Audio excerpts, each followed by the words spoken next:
So it's Sunday, April 27th, 2025. My name is Darren Gerdes. I'm just a professor trying to provide context in the war in Ukraine. So I'm going to, in my three big stories today, trying to first help you understand, is there a real shift in what's going on with the way that the U.S. is dealing with Ukraine, or is it just more happy talk? So I'll try to lay this out, and then we'll talk about what's going on with India and Pakistan. We'll look at sanctions, and then I'll provide you a couple of stories that are not stories that you need to be aware of and not just like heavily discount. Okay, let's start here. We know that the Pope's funeral was yesterday. Here's Trump meeting with Zalinski and Macron and Starmer, right? And so they're all getting together. And then we see things like this: Trump meeting with Zalinski, and then after the meeting with Zalinski, you had Trump's language in his next Truth Social post was really different than what it was before. And so is that a shift in some meaningful way? Is there a thaw? Here's the Institute for the Study of War saying U.S. President Donald Trump stated that the United States is no longer pursuing a concrete deadline for achieving a resolution to the war in Ukraine, a departure from the administration's previously stated goal of ending the war within the first 90 days. Well, you had 24 hours, and then you had 90 days, and then 100 days, and so now there's no particular deadline. But this is also not walking away from it, which is an interesting shift. Trump told reporters on April 25th that the United States has no deadline to negotiate an end to the war in Ukraine. Just a few days ago, he was signaling, like, if they're not making a deal, we're out. Okay, it's time for Donald Trump to take the boot off Ukraine's neck and put the squeeze on Putin, says Boris Johnson. Johnson's always been in Ukraine's corner, and so it's not unlikely that he would say that sort of thing. Then we see media like this. This is Spetsnaz 007. It's a very pro-Russian post on Twitter. He's here to beg for money again. You can tell Prime Minister Meloni is disgusted by Zalinski's presence. You know, whatever facial expression she may or may not have made, I know I can't tell that she's disgusted by his presence. She actually looks kind of friendly in some regard. And her statement afterwards certainly wasn't showing that. But this is a kind of non-actual story that becomes a story because they put that out there. This is much more important of a story. Russian propagandist Dugin commented on the present day and the Pope Francis's funeral in Rome. He proposes to kill everyone by using nuclear weapons. Quote, in principle, now, perhaps, in all respects, it would be correct to demonstrate our readiness to wage a full-fledged war with the United States, which will only end in the defeat of the U.S. and our victory. Like, that's what Dugin is saying right now. This is Putins Brain, the ideological center that Putin rallies around. It's time to get it together. The negotiations with Trump are coming to a point where everyone is going to have to lay down their cards. And that's where words won't work anymore. Orishnik is going to work. So that's where Russia's ideological core is. At the same time, here's President Macron of France, and he's saying this. Listen to this. When President Putin speaks to the American negotiations, when he speaks to the whole world, he says he wants peace. Putin says he wants peace. He continues to bombard Ukraine, continues to kill people in Ukraine. We are waiting for just one answer. Does President Putin agree to an unconditional ceasefire? Well, that's the question. The Americans have proposed it. The Europeans supported. President Zalinski has said yes. If President Putin says yes, the weapons fall silent tomorrow. Lives are saved. The international community has just one thing left, and to America's irritation must be directed towards one single person, and President Putin. Like, that's right. It's really right. President Zalinski has said yes. If President Putin says yes, all the weapons fall silent and lives tomorrow are saved. That's right. That's what this all amounts to right now. Okay, then shortly thereafter, the funeral, the chairman of the foreign affairs committees of the parliaments of the Baltic states, the Czech Republic, France, the United Kingdom, and Ukraine issued a joint statement stressing there can be no compromise on the sovereignty and territorial integrity of Ukraine. Yes, this must be the unassailable basis for peace talks. Everything else can and must follow from this. And so it would be stronger if there were more nations signed on, but this was a good statement to be putting out there, particularly after the Trump administration put forward this thing with like, yeah, we might recognize Crimea as being Russian. Okay, now Trump has a problem because his cabinet, his advisors are split. So here, this is David Sachs being covered in Sputnik. So Sputnik's going to post whatever is pro-Russian. David Sachs is one of his advisors. He slams Zalinski for sabotaging peace. Quote, he was completely unrealistic about the prospect on the battlefield. He was insulting the White House. Zalinski has made his bed. Let him sleep in it, says Trump's crypto czar. Let's listen to this for just a moment. The basic problem is that Zalinski doesn't want to make a deal. I mean, he has. But Zalinski wants to make a deal. Like Zalinski was saying, yes, let's have the ceasefire. It's Putin that doesn't want the deal. But let's let him go on. Rebuff the Americans on Crimea, which should be the easiest point to give on. Okay, so he's rebuffed the Americans on Crimea. Okay, let's say.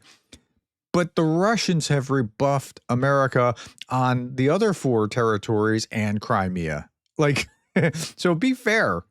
He's been completely unrealistic about their prospects on the battlefield. How? Why? Like, okay, maybe they can't push the Russians off, but the Russians can't push any further, or they would have. Was insulting to the White House. Okay, so we're going to go into that same kind of thing again. He visited the White House in his T-shirt or whatever. Yeah, okay, because his fashion choice is really the problem. Okay, so so Trump has advisors like this, but there are more and more conservative voices like Ben Shapiro's, has joined this, like, hey, you know what? The Ukrainians, you need to be thinking about them differently. So this is Ben Shapiro. He just went to Ukraine, interviewed Zalinski, and then this is part of what he had to say. I'm going to do a whole video on this, just isolating certain parts that he had to say, but just listen to this. He said this in 97 on the help of the very isolationists. He said that Russia should foster in that book Foundations of Geopolitics. Among the people that he name checks in his new book are Tucker Carlson and J.D. Vance, his ideological allies. So Dugin sees J.D. Vance and Tucker Carlson as Russia's allies. That's what Ben Shapiro is saying. Ben Shapiro, if you don't know him, he's a very old school conservative who is a pretty significant voice in the conservative movement in the United States. So he could actually have some appropriate effect here, moving us toward a position where conservatives are supporting Ukraine. Phillips O'Brien said, I think we need to be careful not to call anything that allows Ukraine to act as normal anymore. Sovereign state, a concession. That's not a concession. They're their own sovereign state, and we need to be aware of that. That is Russian reflexive control over Ukraine and the discussion. Okay, so we need to be aware of that. And then we have Lindsey Graham. Senator Lindsey Graham was commenting on the President Trump's statement about the possibility of additional sanctions against Russia. Quote, as for additional sanctions against Putin's Russia, I have a bipartisan bill with nearly 60 co-sponsors. That's pretty much what you need in the Senate, that will impose extra tariffs on any country buying Russian oil, gas, uranium, or other products. He added, the Senate is ready to move forward on this, and so with overwhelming support if Russia doesn't pursue a fair, just, and lasting peace. Okay, now, this doesn't have a snowball's chance in a very hot place if Trump doesn't support it. But if it's the kind of thing that if Trump supports it, it'll go forward. And if Trump supports it, it'll not just sail through the Senate, but Mike Johnson, if Trump wants him to, will push it through in the House. If Trump doesn't want him to, Mike Johnson won't, and it'll go nowhere. Okay, so that's the kind of the players. Here's an interesting comment. Special Envoy Witkoff is 0 for 4. Here's the problem. Here's the problem. Vladimir Putin doesn't feel the same urgency that President Trump feels about forging a peace. And just look at what happened with Special Envoy Witkoff. He's now 0 for 4 on his trips to Moscow. That's 4 visits, 4 sit-downs with Putin, and nothing to show for it except an agreement by the Russians to agree to keep talking about talking. That's right. I mean, that's what he's gotten. Witkoff, the guy that shows up without his own interpreter, and he doesn't speak Russian. So, yeah, okay, there's that. Okay, so where does this leave us? We are now nowhere near real negotiations, according to Dmytro Kuleba. Some talks are happening. people are communicating, but in terms of getting closer to a ceasefire, we are actually where we were in January, and in terms of ending the war, right where we were last fall. So we've made zero actual progress. Okay, let's turn our attention to big story number 2, India and Pakistan. So governments and analysts are watching the unpredictable situation between these two nuclear-armed neighbors closely. And it's only a thing because they're nuclear-armed neighbors. Like, I mean, it would be bad if there was a war between two states like that, but it could blow up, literally. It seems that Russia is becoming involved in the conflict between India and Pakistan. Uh-oh. Pakistan's defense minister gave an interview to Russian media. I believe that Russia or China or even Western countries could play a very positive role in this crisis. They could even create an investigative group that should be tasked with finding out whether India or Modi is lying or telling the truth. Let an international group find this out, says the Pakistani defense minister. He also stated in the interview that Pakistan is unlikely to engage in nuclear war with India. India and Pakistan are both nuclear powers, but I don't think it will come to that. Overnight, a new firefight broke out on the India-Pakistan border. Public sources report the destruction of Indian mobile checkpoints located in Kashmir. Okay, where is Kashmir, by the way? But before I say that, Defense Minister stated that Pakistan does not intend to attack India, but will deliver a more than proportional response if India attacks Pakistani forces. The Pakistani army has also canceled retirement of medical personnel. So they're gearing up for something that could happen. Okay, here's Radio Free Europe talking about it. Take two nuclear-armed rivals, mix in a history of war and disputed region that's between the site of decades-long rebellion, now add in a deadly militant attack against civilians that risks boiling these tensions over. That's where things stand between India and Pakistan on April 22nd, after an April 22nd attack that killed mostly Indian nationals. India has accused Pakistan of supporting cross-border tea. The April 26, Pakistan called for a neutral investigation into the killings, saying it remains committed to peace. What happened on April 22nd, gunmen carried out the worst attack on civilians in the contested Muslim-majority Kashmir for a quarter century. New Delhi immediately linked Pakistan to the attack. India and Pakistan have each laid claim to the Kashmir since war broke out following the British partition of the subcontinent in 1947. Border skirmishes have long created instability in South Asia. The two arch rivals have also fought 3 wars over Kashmir, where armed insurgents have resisted Indian rule for decades. Okay, so that's what's going on there. Let's look at the map to see where we are. We're talking about, this is India. Here's Pakistan. It's the northernmost part of India right next to the Pakistani border. Here's another picture of this. Here's Kashmir, part of India. Pakistan's over here. And so... yeah, it's okay. So Pakistan was part of India, just like Bangladesh was part of India, and the Muslim majority Muslim majority in this area that is now Pakistan broke away from India. Basically, same people, but some Hindu and Muslim conflict and that sort of thing. Okay, so that's what's going on there. Now let's also look at nuclear armed states. You of course have the United States, but then it's mostly nuclear armed in either Europe or Asia. Right?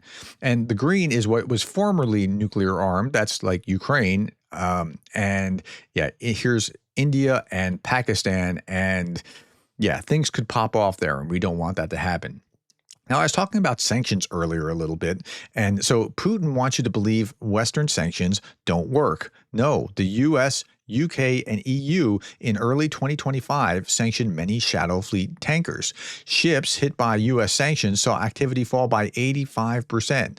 Ships hit jointly by U.S., UK, and EU saw activity fall by 93%. So sanctions work. So here is, if UK only, they're actually positive, they're not like losing oil. They're actually like UK alone sanctions don't really do much. And then you had unsanctioned, that's actually up lower than UK only. And then you have EU only, you have EU and UK only, EU and US, US only, UK and U. But once you get down to US, EU, and UK sanctions on shadow vessels, that activity falls by 93%. That is something that's very telling. Okay, so those are the 3 big stories. Now, here are stories that aren't stories that you should probably just discount. The Vatican has asked Pope Francis funeral attendees to wear all black. Trump wore a blue suit. And this picture looks horrible. Trump in blue, everybody else in black, until you pan out and you see the rest of the picture. Look at all the blue suits in the rest of the audience, right? There's plenty of blue suits all the way through. Not as many as black. And at the last funeral that I was at, I wore black. And at the last funeral before that, I wore black. But before you get like, oh, he's just defending Trump, here's Biden. And Biden's suit is clearly blue. I mean, it's a little darker blue, but still, this is a non-story. And don't focus on non-stories when there are plenty of real stories to be focusing on. Here's another non-story. This is carried in RT. This is Laura Loomer films U.S. officials taking U.S. and Ukrainian flags into an embassy. Well, of course they're taking flags into an embassy. Ukrainian embassy in D.C. swarmed by U.S. officials, Secret Service, military after Trump meets Zalinski. So what? I mean, they're taking flags into an Secret Service also heard saying the military is making the call at 1:30. Well, what call? I mean, is it, what subs they're going to have for lunch, or is it something looming? We just don't know what that is. But don't make stories out of non-stories. It doesn't really help anything. Okay, I'll leave you with this last thought. I like this. I saw this Japanese woman has all these USA products, right? Nashville, Tennessee, and all kinds of things. Yay, she's excited about it. And the caption said, "Be the American the Japanese think you are." Yeah, how about being the America the Japanese think we are? Let's try for that. Let's try to be the kind of America that we used to be. I'm only talking to a third of the audience here because only a third of you are Americans, 2/3 of you are international. But I miss the America that stood up for the things that America stood up for in the past. Thank you for your time. Thank you for the likes, the shares, the subscribes, and thank you for being the kind of person that cares about Ukraine.